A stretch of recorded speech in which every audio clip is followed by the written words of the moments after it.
A little more than a year ago, Michel Platini's visit to Kiev left many fans shaken in Ukraine and Poland.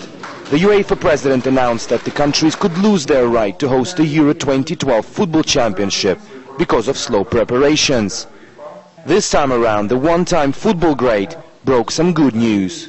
It is absolutely impossible that the championship could be moved anywhere else. We understand all the difficulties in Ukraine's and Poland's preparations, but we're pretty happy with the way things are going. Words which probably made more than 80% of Ukrainians happy. That's how many support the idea of hosting the tournament. But the post-Soviet state just cannot do without a protest. A crowd of 20 gathered at the Football Association's headquarters to deliver their message to Mr. Platini.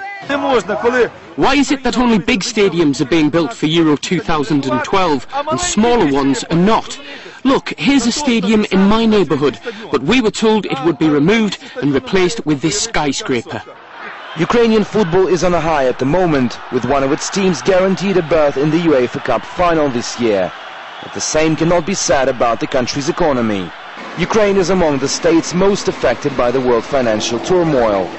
And although it is said to be recovering, most of the construction projects in the country remain frozen, except for the exceptional ones. The Republican Stadium in Kiev is the proposed venue for the Euro 2012 finals. Deliberations over its reconstruction nearly ruined Ukraine's aspiration of hosting the championship. But now it's one of the few construction sites in the country operating 24 hours a day. The government is said to have invested billions in the Euro 2012 projects, but as stadium building is reported to have entered its final phase, experts are still questioning whether the tournament is a luxury Ukraine can afford.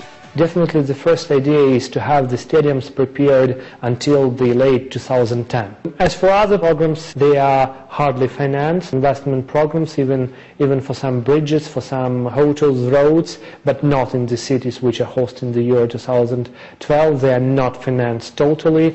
Experts say to find the cash needed for the football event, the government will most likely turn to private investors. And given the high level of support for the Euro 2012 project in Ukraine, they say this may well be the last chance for Prime Minister Tymoshenko's cabinet to gain more public trust. Alexei Rashevsky, RT, Kiev, Ukraine.